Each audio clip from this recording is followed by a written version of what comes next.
Pada suatu hari, Abu Nawas berjalan-jalan hingga ke kampung Badui di daerah gurun jauh dari kota tempat tinggalnya.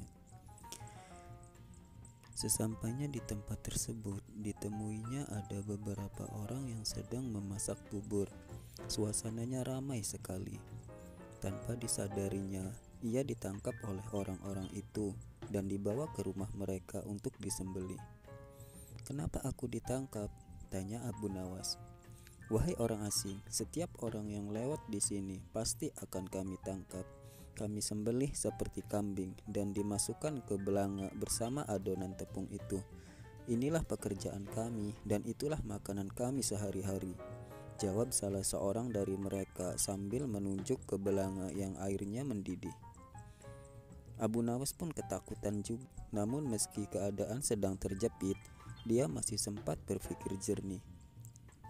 "Kalian lihat saja, badanku kurus kering, jadi dagingku tak banyak. Kalau kalian mau, besok aku bawakan temanku yang badannya gemuk, sehingga bisa kalian makan untuk 5 hari lamanya. Aku janji, maka tolong lepaskan aku," pinta Abu Nawas. Karena janjinya itu, Abu Nawas akhirnya dilepaskan. Di sepanjang jalan, Abu Nawas berpikir keras untuk menemukan siasat agar dirinya berhasil membawa teman yang gemuk. Terlintas olehnya Baginda Raja. Seharusnya Raja tahu akan berita yang tidak mengenakan ini, dan alangkah baiknya kalau Baginda Raja mengetahuinya sendiri, gumam Abu Nawas dalam hatinya. Abu Nawas segera saja masuk ke dalam istana untuk menghadap Baginda Raja.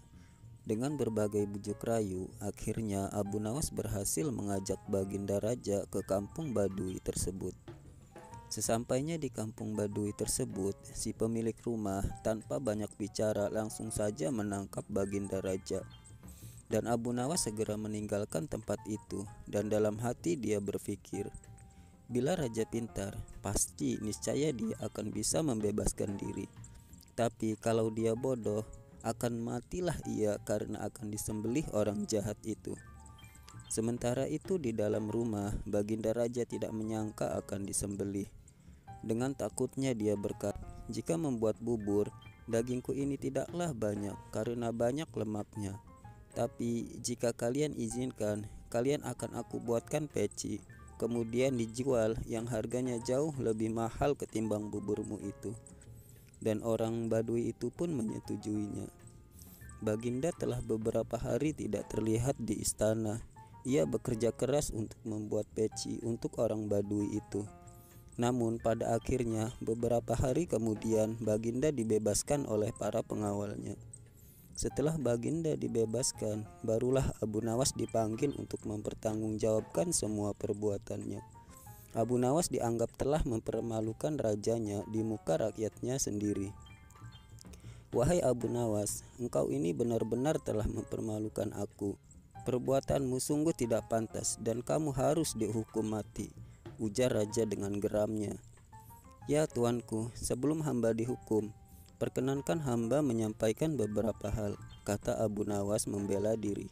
"Baiklah, tetapi kalau ucapanmu salah, niscaya engkau akan kuhukum mati hari ini juga," ujar Baginda Raja.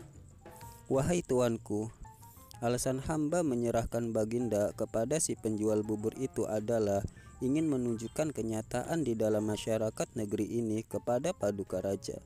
Karena semua kejadian di dalam negeri ini adalah tanggung jawab Baginda kepada Allah Subhanahu wa Ta'ala kelak. Raja yang adil sebaiknya mengetahui perbuatan rakyatnya," jelas Abu Nawas. Setelah mendengar ucapan Abu Nawas yang demikian, hilanglah rasa amarah Baginda Raja. Dalam hati beliau membenarkan ucapan Abu Nawas. "Baiklah, engkau aku ampuni atas semua perbuatanmu, dan jangan melakukan perbuatan seperti itu lagi kepadaku," tutur Baginda Raja.